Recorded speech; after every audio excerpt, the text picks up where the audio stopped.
નમસ્તે કલાપ્રેમી ભાઈ બહેનોને.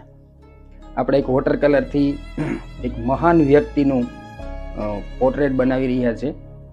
તો જો તમે ડ્રોઈંગ જોઈ અને ઓળખી ગયા હોય તો કોમેન્ટ ઉપર લખો તે વ્યક્તિ કોણ છે. એક હિન્ટ આપું છું કે તે પદ્મશ્રી છે અને અત્યારે હયાત નથી, પણ આપણા ગુજરાતનું ઘરેણું છે.